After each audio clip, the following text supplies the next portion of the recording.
A couple of years ago, I was all in on the Padres and got egg on my face. Maybe I should have been all in this year.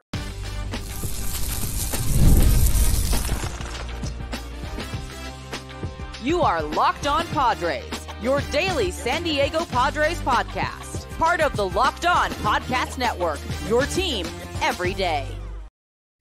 Hello, baseball fans and Padres fans, and welcome to a Locked On MLB, Locked On Padres crossover.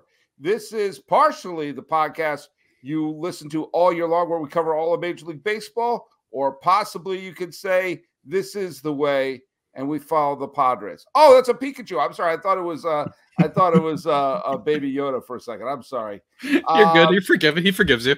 Oh, thank you. Oh, God. Well, do you know who Pikachu just forgave? Your host, Paul Francis Sullivan, but please call me Sully. And Pikachu told that I got forgiveness through me, Javier Reyes, host of Locked On Padres. That's right. What's up, everybody? Hope everybody's doing well. And today's episode is brought to you by Game Time. Download the Game Time app, create an account, and use code LOCKEDONMLB for $20 off your first purchase. God, I have to tell you, the terms apply. Hey, follow us at Locked On MLB Pods on Twitter or whatever it's called now, and on Instagram. I am your pal Sully. I'm at Sully Baseball on Twitter, Sully Baseball Podcast on Instagram. Where are you, Javi? I am at Javipeno, Javiipeno, the best handle in the game, as I always say. And then also go check out at @LO_Padres. And as a bonus, go check out at Baseball vs. World, new podcast that I host. So thanks for listening. This has been a Locked On MLB, Locked On Padres crossover. I'm your host, Paul Francis Sullivan. Please call me Sully. No, it's not over yet. It felt like we were winding down. I'll tell you, dude, who's not winding down? The San Diego Padres. Holy Toledo. This after we're recording this, pulling back the curtain a little bit, we're recording this late on Wednesday. Luis Arraez and company and Mr. Cronenworth and Mr. Peralta and Mr. Merrill all did a fine job. Perez got his 8 strikeouts, and the Padres clobbered a good pitcher. Mm-hmm. You know, Mitch Keller is a quality pitcher, and they pounded him for 8 runs in 5 innings, and for an 8-2 final. And the San Diego Padres are on an absolute tear right now. Javi Reyes, what in the Sam Scratch is going on? What in the name of Gary Coleman and the kid from left field is going on in San Diego? Man, I mean, I think that so I could give you the nerd version and the good version. Nerd version is let's do nerd. I think that the nerd version is that this was a historically disappointing team last year.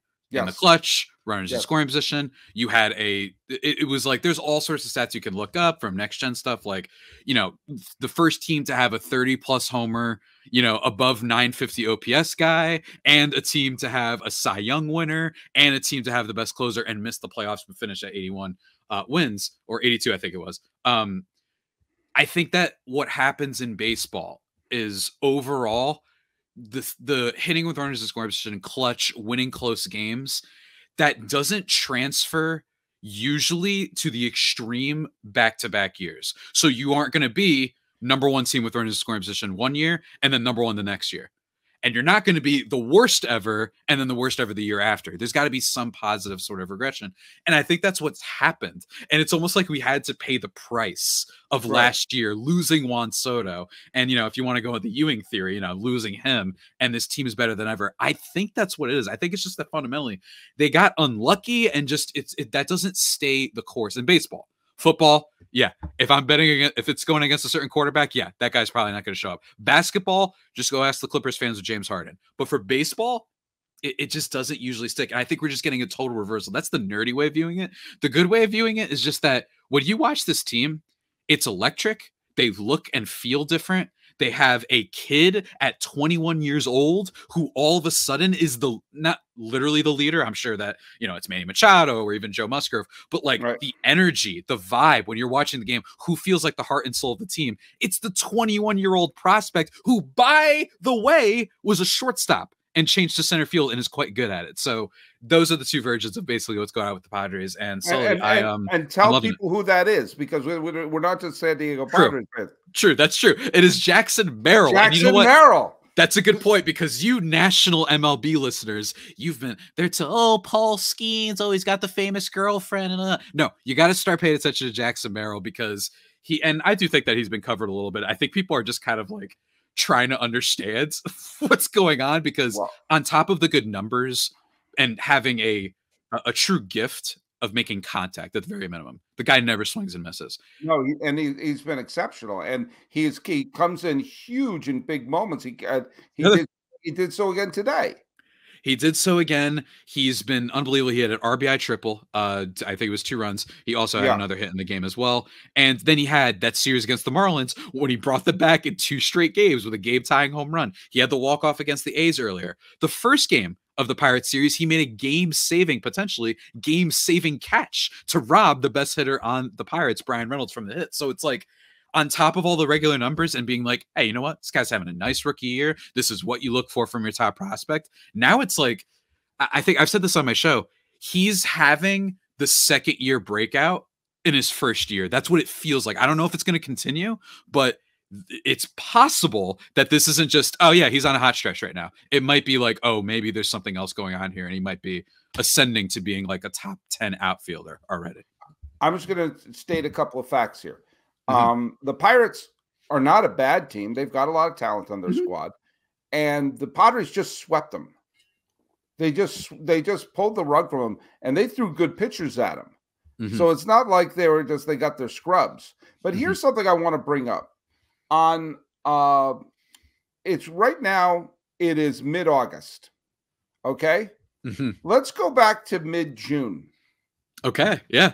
Mid-June. I'm on baseballreference.com, the single greatest website in the history of the planet Earth. On June 18th, okay, not that long ago, less than 2 months ago, your San Diego Padres lost a 4-3 game to the Philadelphia Phillies, okay? Yes. With that, the Padres fell 3 games under 500. And they were in basically a scrum. There was 1, 2, 3, 4, 5, 6, 7, 8 teams within a game and a half. Okay.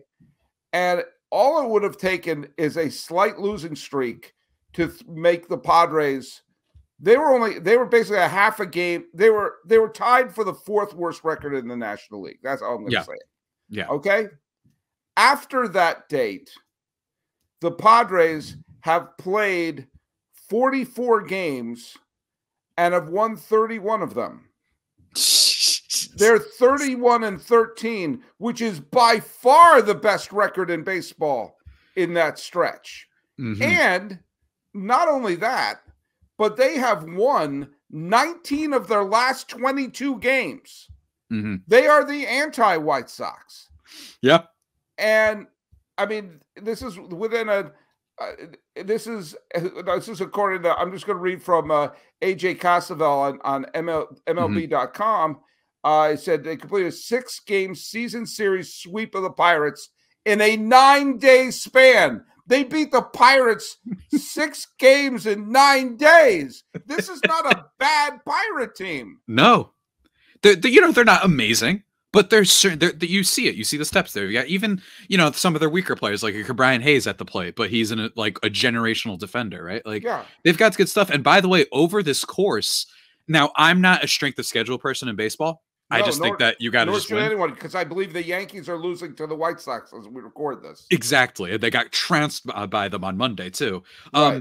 But if you are, and it's like, congrats on beating up the Pirates and Marlins. Well, first of all, the Marlins have been playing a lot better. And like we already talked about with the Pirates. And second, over this winning streak, they beat Cleveland 2 out of 3 games. They they beat the Orioles 2 out of 3 games. And then they beat both the Dodgers in both games pretty easily. So this is a team that has shown against some of the better pitchers out there that they can absolutely produce. And it's unbelievable, Sully. It's a team that seemingly cannot be stopped. And it's really great to see, especially because, the vibes weren't great, because this was a team that they always this year were beating some good teams. They would sweep the Dodgers or they would beat the Braves. And what would they do? They lose a sweep by the Angels and the Rockies. So it made you think this is just same old Padres. Yeah, they're better with runners on base and all that stuff. But overall, they can't stay steady and win games. And boy, that is it seems like that concern has been ameliorated just a little bit. Okay, when we come back, I want to tell you why, if you're not a Padre fan, you should be taking really, really close examination of this team, because they may play a little deeper into this year than you initially thought. All right, we need to talk about our friends at Game Time. Let me tell you something, Javier. I have been to a bunch of games this year in a lot of different stadiums. In fact, I took my cousin. I had a great time. I took my cousin, Brendan, to his first game in San Francisco at Oracle Park. He's a huge baseball fan, and he'd never been there before. And I said, I want to get the best seats for him. So I use Game Time, because I know Game Time, an authorized marketplace of Major League Baseball, it makes getting tickets faster and easier. And the prices on Game Time actually go down the closer it gets to first pitch. We got killer last-minute deals, all in prices and views from the seat, and the lowest price guaranteed. Game Time took all the guesswork out of buying those tickets. Now, I know where I like to sit.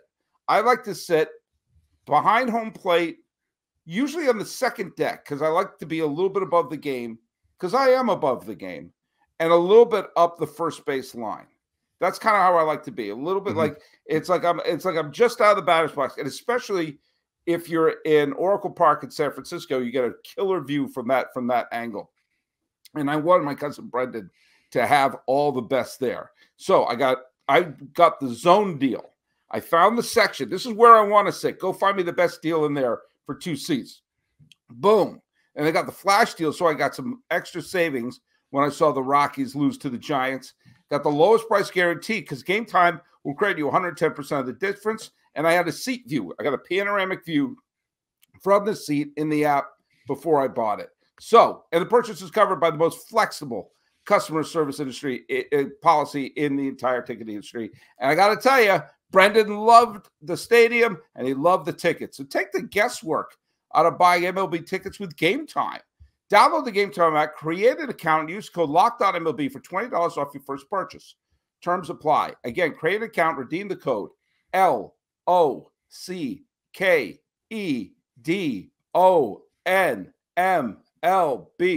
for $20 off. Download Game Time today. Last minute tickets, the lowest prices. Do you know what they are? They're guaranteed. Hey, this is a reminder that Locked On has begun the first ever national sports streaming channel. It's available on YouTube and on the Amazon Fire TV and the free Fire TV channel app. Locked On Sports Today is the best place to go for news, takes, and your Locked On talents. Check out Locked On Today, part of the Locked On Podcast Network, your team every day. It's amazing. The Padres lost their multiple manager of the year winning manager, the Cy Young Award winner, who, by the way, after a rough start of not having spring training, is now pitching pretty darn well. I mean, it's amazing. It's almost as if he needed spring training. And can we really quickly? I just want to mention, number one, I thought it was hilarious, the very tiny rumors that the Padres might trade for him. I thought that would have been beautiful for the record and really funny. And yeah, it's like that. Blake Snell was like the worst possible pitcher for you to sign late. Like, I cannot believe, and everyone's like, oh, he doesn't have it. I told you he'd be bad. No, even when he's good, he's weird. I love that dude. I love Blake Snell so much. He goes from, like, when you watch him struggle, looks like he can't pitch. And then all of a sudden, like, he looks tired. He's like, oh. Like, after he's a mess. And it's like, yeah, it's a shame. I mean, I'm not crying over it that the Giants aren't necessarily, fully in it as much as the Padres, but I'm glad they aren't, because I would not want to face Blake Snell, in high leverage games. What a strange career he's had.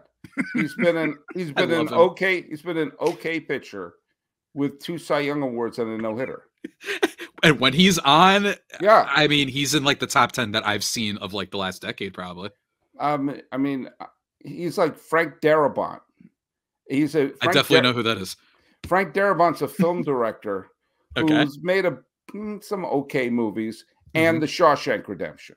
Oh, okay. So it's kind of like he's like you look at his career like, all right. Neil Blomkamp, that'd be a more modern one, maybe. District 9 guy. Yeah. District 9 guy. Yeah. I mean, exactly. And then he made nothing after. Yeah. There and District 9 is a masterpiece. Yeah, exactly. It's an absolute masterpiece. And then after that, okay. Not so much. Not so much. Not so much. Okay. Yeah. We have different frame of reference, but that's Blake Snell. It's kind of like.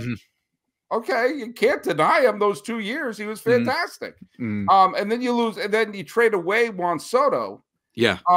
Here's where I think this is a why the Padres should be a clinic for teams who are trying to rebuild, because they were a team that seemed to have everything going against them in terms of location, where they are up against other big markets and everything like that.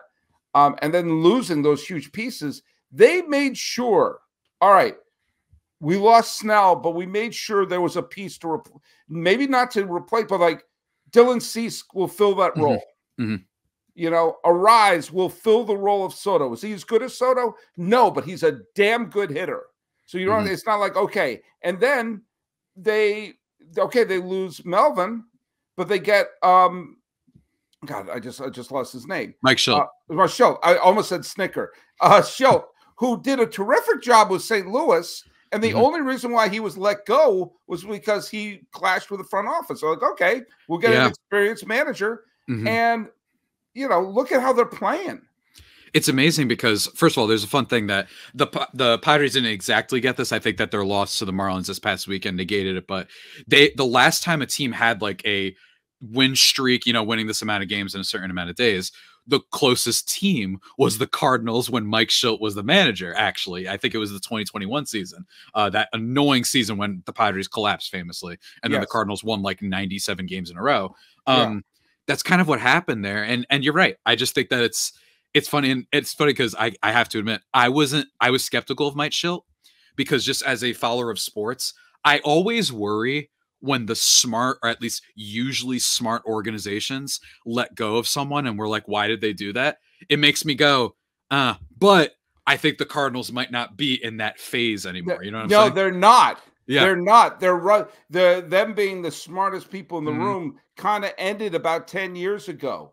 And giving up on Gallen, giving up on a Rosarina, giving up on Alcantara, giving up, and the Diamondbacks got to the World Series before they did. Keep it up, man. Talk about Alcantara. They've had some. Everyone talks about former Padres. Yeah, and don't get me wrong. Trey Turner, Anthony Rizzo. Not great. Don't get me wrong, but the Cardinals, and especially because a lot of it is like they refuse to spend money. Right. You know what I mean? On a big level, like it's like you guys have needed a starting pitcher for like 10 years, and you finally did it with Sonny Gray, and it's like, why were you relying on Adam Wainwright at 40 years old? There was a way that they could have made up for it. I think maybe the Padres are showing you that when you have some bad trades, you shouldn't, you don't want to be the Angels, right? Where you just have all these bad contracts, but there are ways to try and get that back, try and maximize, try and go out and get some talent that can help you out. And that's where they are. Well, here's another reason why other fan bases other than the Padres should be taking a good look at San Diego right now. Take a look at it was saved for the COVID year, okay? Because COVID year is its own animal. I'm not one of these people say that didn't count. That was a series they played, and the Dodgers had to win 4 series. Yeah, in front of no fans. Like it was it was like doing a great comedy set in front of an empty house. Or doing a podcast. But well done. The full, let's look at each since 2019, in the full seasons played, you had the Nationals, of all the teams that got into won the National League pennant. The Nationals, not the best team by any stretch of the imagination. The Dodgers were 100-some-odd win team. Nationals got super hot, stunned the Dodgers in the first round, and kicked the snot out of St. Louis in the LCS. Okay, then the next full season, Atlanta, 80-something win team, had a losing record in July and August. Best players get hurt, but they had to completely rebuild their outfield. They beat a very talented Milwaukee team with a lot of pitching in that series. Then they beat the 106 win Atlanta Braves, And then it was going to be a coronation for Dusty Baker and the Astros. Yeah. And they wind up beating the Astros. Next year, Philadelphia is the visiting team in the wild card series against Philadelphia. They beat the 100-some-odd win team in Atlanta in the division series.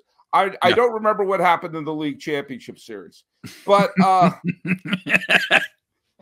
they are the only team. They're the only team to win a game against Houston in that year's postseason. And then last year, the D-backs get hot at the right time. This is the Padres. They're probably not going to win the division. Los Angeles is probably going to win the division, especially because Kershaw's back on the roster, Betts is back on the roster. They're starting to, they're a very good team. I think we can all they're still too that. good. And Philadelphia, while they're on a bad losing streak the last couple of days, even today they came back. They're going to do well. Every team has a hiccup along the way. Okay. But San Diego, you get the Padres in a short series with a good pitching staff, with Cease going up in the game one. Or would you start Cease game one? I don't, obviously you know the team better than me. I think it's Cease. I think it's Cease unless you got a lot out of Joe Musgrove for the end of the season, because he, I think, is also kind of the other voice and the kind of leader of that team.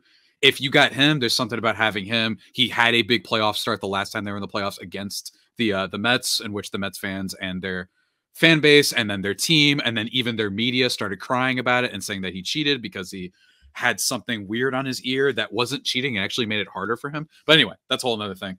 Maybe you can make that argument, but I think all in all, it's got to be Cease. Although he's a strikeout and occasionally gets hit hard.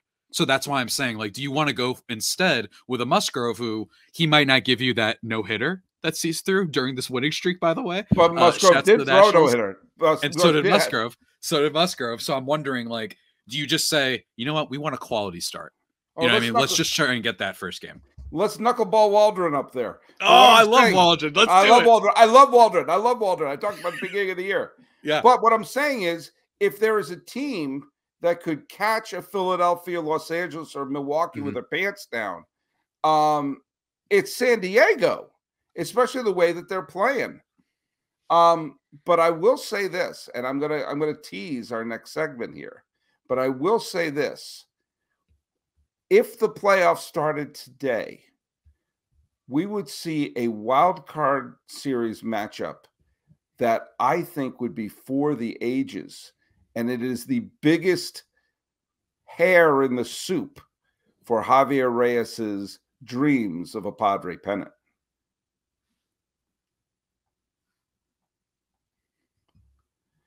Do you want to hear from our friends over at Prize Picks?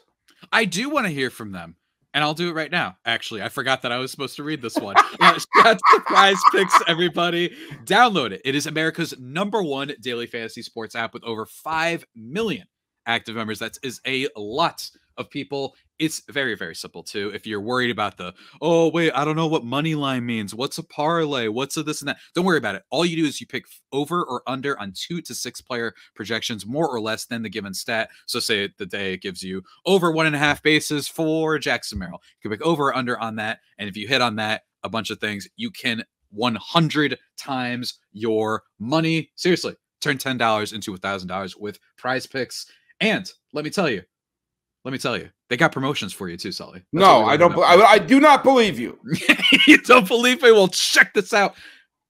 If you're looking for promotions, Prize Picks has you covered. For example, right now on Tuesdays, they lower select player stat projections to make your lineup easier to hit. Or on Fridays, you can get your entry fees back if you have a losing lineup. And if you're for some reason listening to this podcast and you don't like baseball, which first of all, what is wrong with you? No, second of all, what is wrong with you? Don't worry. All sorts of sports. We got football coming up. You know what I mean? That's going to be back. The NBA is going to be back. You got the WNBA is going to be back. I think by the time people are watching this episode, you could check that out with stars like Caitlin Clark, Angel Reese, Asia Wilson, Brianna Stewart. You could put them in your lineups as well. And here's the thing, Prize Picks, it is available in more than 30 states across the country, including California, Texas, and Georgia. So, Sully, people might be wondering, well, I need a little bit more. I need a little bit more incentive. Give me the juice, Javi. Don't worry. Don't worry. This is how good we are to you folks. Check this out. If you download the Prize Picks app today and use code LOCKEDONMLB, you can get a first deposit match up to $100. That's code LOCKEDONMLB on Prize Picks for a first deposit match up to $100. Pick more, pick less. It's that easy with Prize Picks. And you know what I do? What I'd recommend after that. I think you need a drink. I do. I think you may just be dehydrated after that ad read. And by the way, if you're going to be dehydrated, you want to not be dehydrated, then what you need to do is you need to use Liquid IV. Okay, when you're doing podcast ad reads, you don't want to get dehydrated, and you best use Liquid IV's popsicle firecracker flavor. It's a surefire summer hit. Get hydrated with electrolytes, essential vitamins, and clinically tested nutrients from the #1 powdered hydration brand in America. Because podcast ad reading and summer go together like Liquid IV and indulgent hydration. Now, you want to talk flavors? I'll give you flavors. Blast off with the iconic summer flavor of popsicle firecracker, a festive blend of citrus-fueled lemon, lime, tart cherry, and raspberry flavors. If you know me, you had me at raspberry. You can find all your flavors on the websites from acai berry to lemon lime to pina colada. Don't get caught in the rain. Tear, pour, live more. One stick plus 16 ounces of water hydrates better than water alone. And water added to that hydrates better than one stick of the powder. Powdered by LIV Hydroscience, which is trademarked, an optimal ratio of electrolytes, essential vitamins, and clinically tested nutrients that turn ordinary water into extraordinary hydration. 3 times the electrolytes of the leading sports drink, 8 essential vitamins and nutrients, always non-GMO, always vegan, always gluten-free, always dairy-free, always soy-free, always worry-free. No more thirsty summers when you indulge in hydration with Liquid IV. Get 20% off your first order of Liquid IV when you go to liquidiv.com and use code MLB at the checking out. That's 20% off your first order when you shop Better Hydration today using promo code MLB at liquidiv.com. Sing that song with me. liquidiv.com. Normally I would be saying, thanks for making us your first listen. And for your second listen to me on Locked On MLB. Yeah. Or Locked On Padres, whatever direction they want to go. Did you say acai berry before? Isn't it acai? I have no idea. I've been saying it as acai berry. I thought you were making a Dune reference, like acai. Like I thought that's what you were doing for a second. I was confused. No, I'm not doing a Dune reference. This is not. But trust me, if you were on the planet Arrakis getting spice, then get Liquid IV. Yeah, because that's the Fremen, a Fremen approved Liquid IV in your still suit. And Paul Atreides knew how to put it on without the instructions of Dr. Kynes. That's right. I'm going deep with my Dune references. Thank you for making Locked On MLB your first listen today. Now go check out Locked On Padres with Javi Reyes or Locked On A's with me. Hey, the point is, go check out the Locked On Podcast Network. It's your team every day. Now, the Padres have won. How long is the winning streak now? It's ridiculous. It's kind of been hard to track because they've had like 2 separate ones. You know what I mean? They've kind of had like 2 separate ones. Okay, so they've won 9 of their last 10 games. Okay? So have the Diamondbacks. Yeah, man. And the Diamondbacks, as great as the Padres have been playing, the D-backs and, that Millard fella, the D-backs played the Colorado Rockies today and did what you're supposed to do. That's why I have no patience for people saying, well, so what? They beat a bad team. You're supposed to. Yeah.